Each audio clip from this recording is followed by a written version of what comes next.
Hello everyone, स्वागत है आपका हमारे यूट्यूब चैनल देवभूमि स्टडी जंक्शन में। तो अपने चैनल पे हमने पीवाई की सीरीज स्टार्ट की है। तो आज इसी सीरीज में हम उत्तराखंड वीपीडीओ का 2023 वाला पेपर सॉल्व करेंगे जो 31 दिसंबर को हुआ था 2023 में। ठीक है, हम केवल इस पेपर को सॉल्व नहीं करेंगे, इसका डिटेल एक्सप्लेनेशन भी देखेंगे ताकि अगर इससे रिलेटेड जो भी क्वेश्चंस बने वो हम इजीली सॉल्व कर पाएँ। तो इसमें सबसे पहले हम हिंदी के 20 क्वेश्चंस को कवर करेंगे और ये जो पेपर है 2 पार्ट में आएगा जिसमें हम 50 क्वेश्चंस आज कवर करेंगे और बाकी 50 क्वेश्चंस नेक्स्ट वीडियो में कवर करेंगे। ठीक है, तो आज का हमारा फर्स्ट क्वेश्चन है, हिंदी से है फर्स्ट क्वेश्चन। इसमें ये सुमेलित करने हैं। जैसे फर्स्ट स्टेटमेंट दिया है, समसामयिक घटना पर आधारित पत्र पत्रिकाओं में प्रकाशित लेख। तो जो समसामयिक घटनाओं पर आधारित पत्र पत्रिकाओं में लेख होते हैं उसे आलेख कहते हैं। तो ठीक है, अब हम आलेख के बारे में कुछ फैक्ट देख लेते हैं। जो आलेख होता है इसको लेखाचित्र या ग्राफ भी कहा जाता है। अगर इसे कहीं भी लेखाचित्र के नाम से आ जाए तो हमें कंफ्यूज नहीं होना है। और ये जो होता है समसामयिक घटनाएं, जो तात्कालिक घटनाएं होती हैं उन पर बेस्ड होता है। और साथ ही जो होता है कार्यालयीय पत्र का ही प्रकार होता है और इसमें औपचारिक शैली का ही यूज किया जाता है। ठीक है, तो ये इससे रिलेटेड फैक्ट थी, इससे रिलेटेड आलेख। नेक्स्ट स्टेटमेंट है, किसी विशिष्ट समाचार पर विशेष विचारात्मक जो टिप्पणी होती है तो उसे हम क्या कहते हैं, तो उसे कहा जाता है समाज संपादकीय। तो ये समाचार पत्र में संपादक द्वारा ही ये टिप्पणी दी जाती है। तो ये जो होती हैं ये किसी विशेष टॉपिक पर वो अपने विचार देते हैं, तो वो होती है संपादकीय। ठीक है, तो नेक्स्ट है व्यवहारिक बातों एवं मनोरंजन एवं घटनाओं की मनोरंजनात्मक प्रस्तुति। तो ये मनोरंजक शब्द से हमें ध्यान रखना है, तो ये होती है फीचर। तो जैसे कि अगर ये मनोरंजनात्मक शैली में है तो सीधी सी बात है कि ये अनौपचारिक शैली में लिखी जाती है। और इस फीचर को व्याख्यान भी कहा जाता है। मेनली इसे फीचर के नाम से ही दिया जाता है। अगर कई बार व्याख्यान दिया जाए तो हमें कंफ्यूज नहीं होना है। और इसके 3 पार्ट होते हैं, जिसका फर्स्ट पार्ट हो गया आरंभ, मध्य और अंत।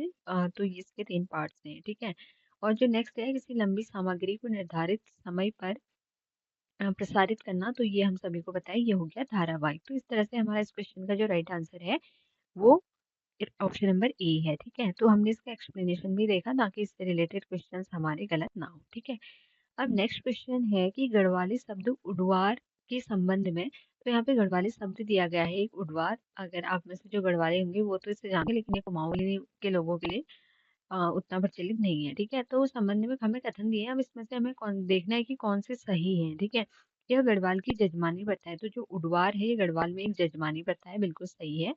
इसका संबंध प्रत्येक फसल के अनाज से है। तो ये स्टेटमेंट भी सही है। तो जो जजमानी प्रथा से रिलेटेड है और ये अनाज से है। ठीक है, इसमें किसी से अनाज उधार मांगकर उसके बदले अनाज दिया जाता है, तो ये सही नहीं है, ऐसा नहीं होता है।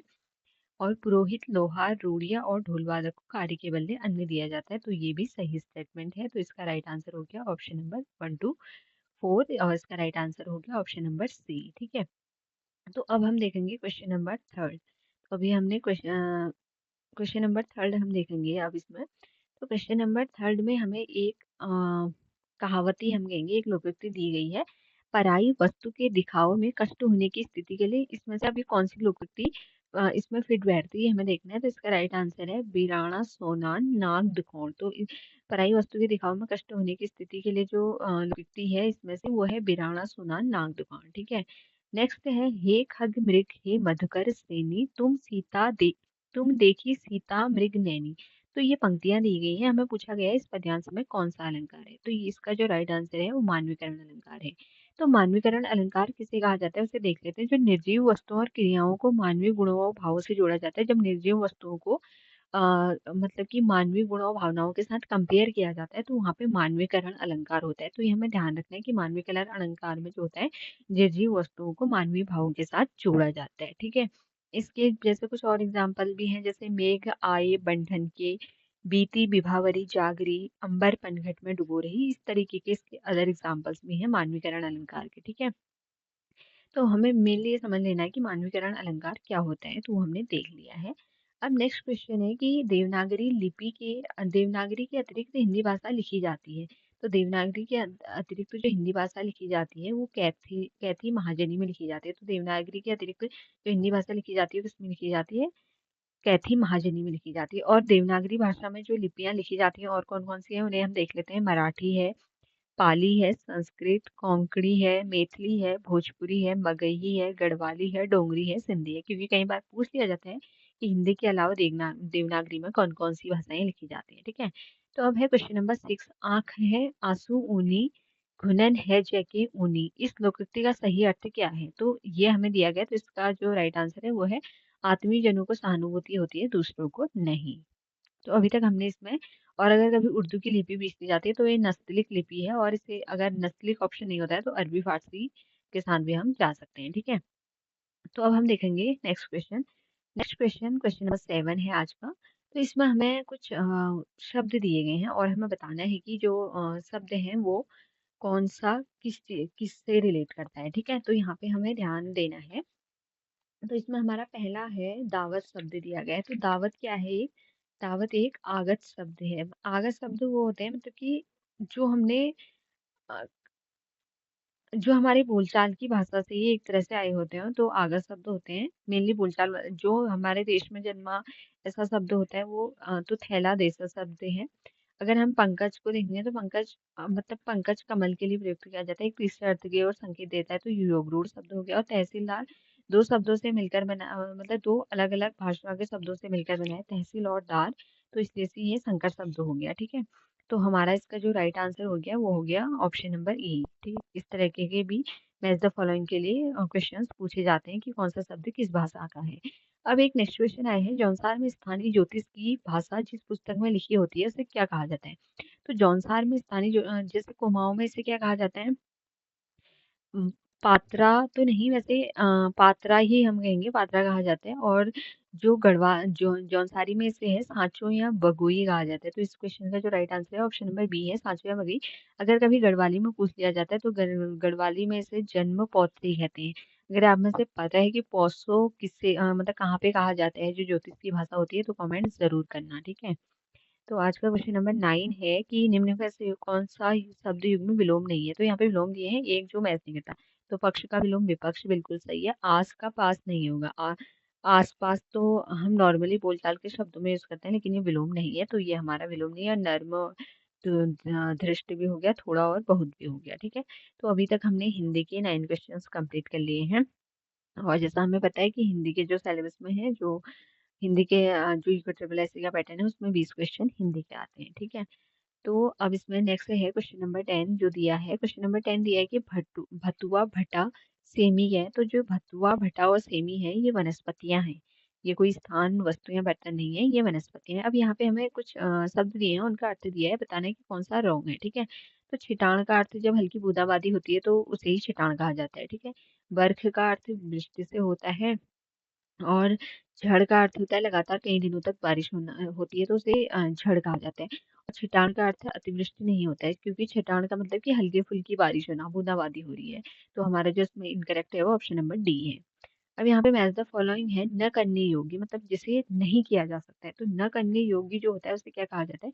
अकरणीय, मतलब कि जिस काम को नहीं किया जा सकता। जहाँ पहुंचा न जा सके मतलब कि अगम्य है वो, वहां पहुंचना ही मुश्किल है। जिसके पास कुछ न हो वो होता है अकिंचन, और जिसकी गिनती न की जा सके वो होता है अगणीय। तो इस तरह से ये हमारे मैच हो गए, तो इसका राइट आंसर हो गया ऑप्शन नंबर बी। ठीक है, अब हम देखेंगे नेक्स्ट क्वेश्चन। तो हमारा नेक्स्ट क्वेश्चन है क्वेश्चन नंबर 13, जो कि रिलेटेड है संधि से। अनु प्लस एषण मतलब कि ऊ प्लस ए, ऊ धन ए। तो ऊ धन ए क्या बनता है? ऊ धन ए बनता है वो, और वो किस में आता है? यण संधि में आता है। तो ये हमारा किसका एग्जाम्पल हो गया? यण संधि का। तो जो वो होता है अनुवे, अगर हम उच्चारण भी कर रहे हैं तो अनु वो का उच्चारण आता है, तो बीच तो अनुएषण में योर जो योर और वो होते हैं इसमें और यण संधि होती है, तो ये हमारे यहाँ पे यण संधि होगी। ठीक है, अब यहाँ पे एक वाक्य दिया गया है, जय की ज्वे ने वै की क्वे ने में ज्वे का क्या अर्थ है? तो यहाँ पे हमसे ज्वे का अर्थ पूछा गया है, तो ज्वे का अर्थ यहाँ पे है घरवाई से है ज्वे का अर्थ। तो ज्वे का अर्थ किससे लिया गया है? यहाँ पे घरवाई से लिया गया है। रेडियो की भाषा तो श्रव्य, ये श्रव्य रूप है, क्योंकि रेडियो में हम सिर्फ सुन सकते हैं, हमें चित्र दिखाई नहीं देते हैं। ठीक है, क्वेश्चन नंबर 6 है, सर्वनाम का भेद नहीं है। तो सर्वनाम का भेद पुरुषवाचक होता है, निश्चयवाचक होता है, अनिश्चयवाचक भी होता है, लेकिन जो अतिवादी है वो भेद नहीं होता है। कुल मिला के सर्वनाम के कितने भेद होते हैं? सर्वनाम के 6 होते हैं, जिसमें एक है पुरुषवाचक सर्वनाम, एक है निश्चयवाचक सर्वनाम, एक है अनिश्चयवाचक सर्वनाम, और एक है प्रश्नवाचक सर्वनाम, एक है संबंधवाचक सर्वनाम और एक है निजवाचक सर्वनाम। और इसमें पुरुषवाचक सर्वनाम के भी तीन भेद होते हैं, उत्तम पुरुष, मध्यम पुरुष और अन्य पुरुष। तो ये हमने सर्वनाम से रिलेटेड जितने भी चीजें होती हैं, हम फैक्ट बन सकते हैं, हमने कवर कर लिए हैं। अब हम क्वेश्चन नंबर 17 देखेंगे आज का। यहाँ पे हमें कुछ सेंटेंसेस दिए हैं, ये भी मैच द फॉलोइंग है। काफी मैच द फॉलोइंग से रिलेटेड क्वेश्चन पूछे गए हैं इस पेपर में। राहुल घर जा रहा है, तो राहुल घर जा रहा है, तो ये कौन सा सेंटेंस हो गया? राहुल घर जा रहा है। तो राहुल घर जा रहा है क्या है? विधिवाचक है। राहुल घर जाओ मतलब कि उसको एक तरह से उसको हम कहेंगे कि अम, उसको आज्ञा दी जा रही है कि तुम जाओ, तो वो क्या है? आज्ञा। तो वो क्या? राहुल घर जा रहे हैं, तो क्या से हम सीधे लगा सकते हैं, प्रश्नवाचक है। शायद राहुल घर जाएगा, हमें एग्जैक्ट पता नहीं है, संदेह है इस चीज में, तो ये संदेहवाचक हो गया और इस तरह से इसका जो राइट आंसर हो जाएगा ऑप्शन नंबर डी हो जाएगा। ठीक है। अब फिर हमारा जो नेक्स्ट क्वेश्चन है वो है कि कुमाऊनी भाषा में, जो कुमाऊनी भाषा है, कुमाऊनी भाषा में, ठीक है, 19 क्वेश्चन है। कुमाऊनी भाषा में आण किसे कहते हैं? तो आण का मतलब होता है पहेली। जो पहेलियां होती हैं उन्हें कुमाऊनी भाषा में आण कहा जाता है। ठीक है। नेक्स्ट क्वेश्चन है, कौन सही युग्म छांटिए? तो यहाँ पे हमें दिए गए हैं, इसमें से कौन सा सही? अंतस्थ व्यंजन बिल्कुल लौ होता है। अंतस्थ व्यंजन चार होते हैं, य, र, ल, व, सभी को पता होगा। उसमें व्यंजन चौ नहीं होता है। जो सौ, श, और ह होता है वो उसमें व्यंजन में आते हैं। आगज व्यंजन जो होते हैं ज और फ होते हैं, वो ट नहीं होता है। और संयुक्त व्यंजन स, त्र, ज्ञ और श्री वाला श होता है। ठीक है, तो हमें ध्यान रख लेना है। जो इस तरह से हमें ये, क्योंकि इस सिर्फ हमें सिर्फ राइट आंसर से मतलब नहीं होना चाहिए, हमें उससे सारी चीजें उसके ऑप्शन के अकॉर्डिंग सॉल्व करनी चाहिए, ताकि उससे रिलेटेड जो भी क्वेश्चन बन सके बने तो हम उसे सॉल्व कर सके। अब हमारे यहाँ से सामान्य ज्ञान एवं सामान्य अध्ययन के प्रश्न स्टार्ट होते हैं, क्योंकि हमने अभी तक का जो है 20 क्वेश्चन हम वीपीडीओ के जो पेपर है 2023 का उसको कंप्लीट कर चुके हैं। ठीक है। अब हम यहाँ से देखेंगे क्वेश्चन कौन से सामान्य ज्ञान की। तो पहला क्वेश्चन है, दीनदयाल उपाध्याय ग्रामीण कौशल योजना बाजार प्रेरित रोजगार से जुड़ा हुआ ग्रामीण युवाओं के लिए प्रेरणादायक कार्यक्रम है? तो ये बिल्कुल है। और अगर हम बात करेंगे तो ये जो स्टार्ट हुआ था 25 सितंबर 2014 से हुआ था। तो ये कब स्टार्ट हुआ था, हमें डेट सहित याद कर लेना है, 25 सितंबर 2014। आप लोग इसे ध्यान से सुन लेना, क्योंकि इससे बार बार क्वेश्चन आ रहे हैं। 25 सितंबर 2014 को ही स्टार्ट हुआ था और ये ग्रामीण विकास मंत्रालय द्वारा लागू की जाती है। ठीक है। और फिर इसमें नेक्स्ट स्टेटमेंट है, यह कार्यक्रम ग्रामीण निर्धन परिवारों के 15 से 25 वर्ष के युवाओं पर केंद्रित है। तो ये 15 से 25 नहीं होता है, बल्कि ये 15 से 35 होता है। तो ये स्टेटमेंट हमारी इनकरेक्ट है। ठीक है, क्योंकि ये 15 से 25 नहीं, 15 से 35 है। अभ्यर्थियों को पूर्ण सामाजिक समावेशन को सुनिश्चित किया गया है, बिल्कुल किया गया है। तो इसका ऑप्शन हो जाएगा 1 और 3 जो है करेक्ट है, और जो सेकंड स्टेटमेंट है वो इनकरेक्ट है। उस साइबर हमले की पहचान करें जिसमें हमलावर सिस्टम पर हावी होने का प्रयास करते हैं और किसी वेबसाइट या नेटवर्क के संसाधन पर अत्यधिक अनुरोध भरकर कुछ वैध या सभी वैध अनुरोधों को पूरा होने से रोकते हैं। तो ये होता है डिनायल ऑफ सर्विस। तो ये किसमें होता है? ये होता है डिनायल ऑफ सर्विस में। अगर हम बात करें ट्रोजन हॉर्स की, तो ट्रोजन हॉर्स एक मेलेवियर है। ट्रोजन हॉर्स क्या है अगर कभी पूछा जाए तो, ट्रोजन हॉर्स एक मेलेवियर है। ठीक है जी। और ये साइबर और जो डिनायल ऑफ सर्विस है, ये एक साइबर अटैक से रिलेटेड चीज है। इसमें हम जानते ही हैं, जो हमारे जो अनसॉलिसिटेड मेल होती हैं वो स्पैम में आ जाती हैं। और फिशिंग होता है कि धोखेबाजी करके किसी से कोई जानकारी लेना, वो है फिशिंग। तो ये चारों टर्म हमने यहाँ पे एक्सप्लेन कर ली हैं। ठीक है। अब हमारा नेक्स्ट क्वेश्चन है, भारत के उड़ीसा में आयोजित अंतर्राष्ट्रीय हॉकी महासंघ पुरुष हॉकी विश्व कप 2023 जर्मनी ने किस देश को हराकर जीता? हालांकि ये पुराना क्वेश्चन है, कई बार पूछ लिए जाते हैं। तो 2023 में जर्मनी ने बेल्जियम को हराकर ये जीता था। अगर जो नेक्स्ट जो होना है अंतर्राष्ट्रीय हॉकी महासंघ द्वारा जो पुरुष हॉकी विश्व कप होना है 2026 में होना है, और ये 2026 में होगा नेक्स्ट पुरुष हॉकी विश्व कप। और ये कहाँ होगा? ये बेल्जियम में होगा। हमें ध्यान रख लेना है, बेल्जियम में ये होने वाला है, बेल्जियम एंड नीदरलैंड में। ठीक है। अब हम देखते हैं क्वेश्चन नंबर 24। तो क्वेश्चन नंबर 24 क्या है? यहाँ भी सारे क्वेश्चन अभी स्टेटमेंट वाइज ही पूछा जा रहा है इक्विटेबल एसेट से। विदेशी पूंजी निवेश स्तर को बढ़ाने में सहायक है, और स्टेटमेंट सेकंड है, विदेशी पूंजी तकनीकी ज्ञान का विस्तार करने में सहायक है। तो ये दोनों ही स्टेटमेंट क्या है? करेक्ट है, क्योंकि विदेशी पूंजी से निवेश स्तर भी बढ़ेगा और तकनीकी ज्ञान का भी विस्तार होगा। नेक्स्ट क्वेश्चन है, मेक इन इंडिया पहल 4 स्तंभों पर आधारित है, निम्न में से इन 4 स्तंभों में से एक नहीं है। तो जो मेक इन इंडिया का जो है वो 4 चीजों पे बेस्ड है, नई प्रक्रियाएं भी हैं उसमें, न्यू प्रोसेस और न्यू इंफ्रास्ट्रक्चर, नई बुनियादी ढांचे भी हैं, लेकिन नए गंतव्य की उसमें बात नहीं है और नई सोच भी है। और इस नई सोच को नई मानसिकता के नाम से भी ये आता है। और इसमें जो एक बचा है, जो एक ऐड है इसमें, वो है नए क्षेत्र। तो वो क्या है, नए क्षेत्र है जो इसमें एक और है, तो वो हमें ध्यान रख लेना है, वो है नए क्षेत्र, न्यू एरिया। ठीक है, तो इसमें न्यू न्यू एरिया है जो चौथा स्तंभ है इसका। तो चारों स्तंभ याद रख लेने हैं, क्योंकि इससे भी क्वेश्चन पूछा जाता है कि कौन सा इसके क्षेत्र में है और कौन सा नहीं है करके। तो चौथा जो इसमें है वो है नए क्षेत्र, न्यू एरिया। अगर बात करें हम इसके बारे में, तो ये जो स्टार्ट हुआ था ये भी 25 सितंबर 2014 को मेक इन इंडिया कार्यक्रम स्टार्ट हुआ था। ये कब हुआ था, 2014 को स्टार्ट हुआ था। और साथ ही इसमें जो इसका जो नारा था वो शून्य दोष शून्य प्रभाव इसका नारा है, क्योंकि कुछ भी इससे रिलेटेड पूछा जा सकता है, तो हमें ध्यान रखते हैं। नया क्वेश्चन, नेक्स्ट क्वेश्चन है क्वेश्चन नंबर 6, निम्न में से किस वाद में भारत के सर्वोच्च न्यायालय ने निर्णय देते हुए कहा था कि संसद मौलिक अधिकारों को नहीं छीन सकती क्योंकि वे पवित्र प्रकृति के हैं। तो ये कहा गया था गोलकनाथ वाद 1967। और जो केशवानंद भारती वाद है 1973 का, ये भी काफी इंपोर्टेंट है, क्योंकि इसमें कहा गया था कि जो संसद है वो संविधान में संशोधन कर सकती है, परंतु उसकी मूल संरचना को चेंज नहीं कर सकती है। और जो चंपाकम दोइरन था, ये जो संविधान संशोधन है 368 उससे रिलेटेड था ये चंपाकन वाला। तो ये भी हमें ध्यान रखनी है, ठीक है, क्योंकि कोई भी बात आगे जाके अगर पूछे जाते हैं तो हम उन्हें इसी से कर सकते हैं। दिल्ली मुंबई एक्सप्रेसवे देश का सबसे बड़ा लंबा संकेतक मुक्त एक्सप्रेसवे है, बिल्कुल सही है। और यह एक्सप्रेसवे 5 राज्यों हरियाणा, राजस्थान, मध्य प्रदेश, गुजरात और महाराष्ट्र से होकर जाता है। तो ये दोनों स्टेटमेंट करेक्ट है, तो यहाँ पे राइट आंसर हो जाएगा option number C. Next question है कि कुछ दिए गए हैं सोसाइटीज, एंड यहाँ पे दादा भाई नेरोजी किससे रिलेट करते हैं। तो दादा भाई नेरोजी रिलेट करते हैं बॉम्बे एसोसिएशन से। दादा भाई नौरोजी किससे रिलेट करते हैं, दादा भाई नेरोजी रिलेट करते हैं बॉम्बे एसोसिएशन से। तो ए का क्या हो जाएगा, चौथा हो जाएगा बॉम्बे एसोसिएशन। अगर हम बात करें बॉम्बे एसोसिएशन की स्थापना कब हुई, अगर कभी पूछा जाता है, तो 26 अगस्त 1852 को बॉम्बे एसोसिएशन की स्थापना हुई। नेक्स्ट है गोपाल कृष्ण गोखले। गोपाल कृष्ण गोखले दक्कन एजुकेशन सोसाइटी से रिलेट करते हैं और इसकी स्थापना हुई थी 1884 में। और फिर नेक्स्ट है बाल गंगाधर तिलक। तो बाल गंगाधर का संबंध है द मराठा से, और लाला लाजपत राय का संबंध है द पीपल से। तो इसका जो राइट आंसर है वो है option number A. Question number 29 है, निम्न में से कौन सा मुद्दा 1996 में सिंगापुर में आयोजित डब्ल्यूटीओ के प्रथम मंत्री स्तरीय सम्मेलन में उठाए गए सिंगापुर मुद्दे में से एक नहीं था। तो इसमें जो था इन्वेस्टमेंट भी था, और प्रतिस्पर्धा नीति भी थी, और गवर्नमेंट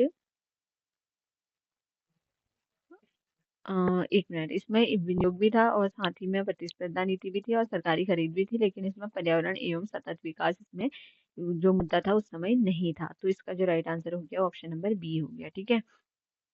नेक्स्ट है, निम्न में से कौन सा मुख्य मेमोरी का प्रकार नहीं है। तो इसमें जो मुख्य मेमोरी का प्रकार नहीं है वो कौन सा है, मैग्नेटिक डिस्क मुख्य मेमोरी में नहीं आता है। मेन मेमोरी में ये जो प्राइमरी मेमोरी है उसमें नहीं आता है। तो इसका जो राइट आंसर हो गया ऑप्शन नंबर, क्वेश्चन नंबर 30 का, वो है option number D. Next question है, उत्तर भारत के अधिकांश भाग को अपने अधीन कर किसने शिलादित्य की उपपदवी धारण की। तो किसने की, प्रभाकर वर्धन, हर्षवर्धन, ग्रहवर्मन या राजश्री। तो जो हर्षवर्धन था उसने शिलादित्य की उपाधि धारण की थी, और इसी हर्षवर्धन नर्मदा नदी के तट पर हराया भी था। और इसकी जो पहली राजधानी थी वो थानेश्वर थी, और इसने बाद में अपनी राजधानी को कन्नौज बनाया था। और इसका जो दरबारी कवि था वो बाणभट्ट था, और इसी के समय में जो चीनी यात्री था हेनसांग, वो भारत क्या थी, सीयू की थी। अगर हम बात करें तो बाकी ऑप्शन, जो ग्रहवर्मा और जो राजश्री थी ये हर्षवर्धन की बहन थी, ठीक है। और हर्षवर्धन ने 3 नाटक भी लिखे हैं, नागानंद, रत्नावली और प्रियदर्शिका लिखी हैं। और ये तीनों नाटक इसने संस्कृत भाषा में लिखे हैं। और जब हर्षवर्धन मात्र 16 वर्ष की आयु का था, तो तब ये गद्दी पर बैठा था, और इसने 606 से 647 ईस्वी तक शासन किया। ठीक है, तो हर्षवर्धन से रिलेटेड हमने सारे फैक्ट्स को कवर किया कि कौन कौन से फैक्ट हर्षवर्धन से रिलेटेड बन सकते हैं, तो ये हमें ध्यान रखना है।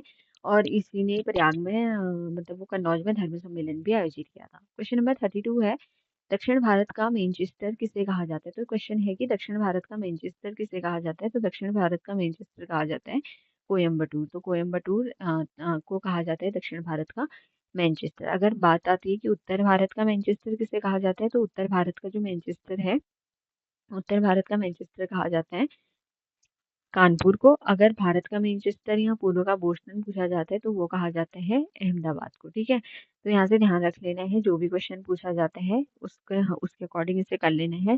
जो दक्षिण का मानचेस्टर हुआ वो हो गया हमारा कोयम्बटूर, और उत्तर का मानचेस्टर हो गया कानपुर। अगर पूर्व का बोस्टन पूछा जाता है तो पूर्व का बोस्टन हो गया अहमदाबाद। ठीक है, तो यहाँ से हमने कितने क्वेश्चन कवर कर लिए? अभी तक का हमने 32 क्वेश्चन कवर कर लिए हैं, जिसमें से हमारे जो 20 क्वेश्चन से हैं वो तो हैं किससे, 20 क्वेश्चन से हैं हिंदी से, और अभी उससे आगे क्वेश्चन हम जीके के क्वेश्चन कवर कर रहे हैं।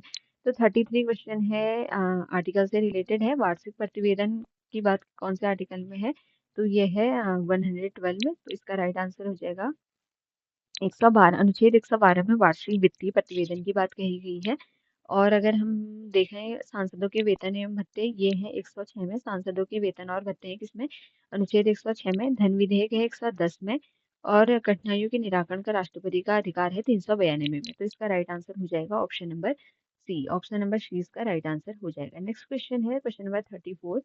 अब हमें अधिनियम दिए गए हैं, इनसे रिलेटेड प्रावधान क्या क्या थे? तो 1861 में क्या प्रावधान था? विकेंद्रीकरण की शुरुआत जो हुई थी वो इसी के तहत हुई थी। ठीक है, तो विकेंद्रीकरण की शुरुआत हुई थी भारत परिषद अधिनियम 1861 के तहत।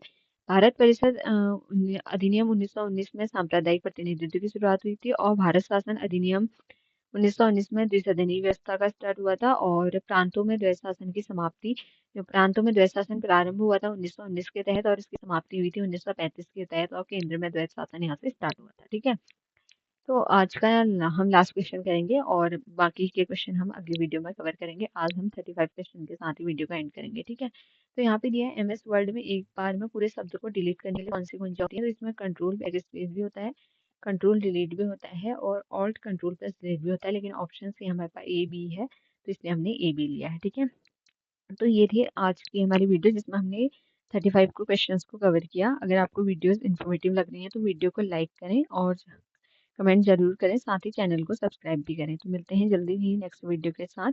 Thank you.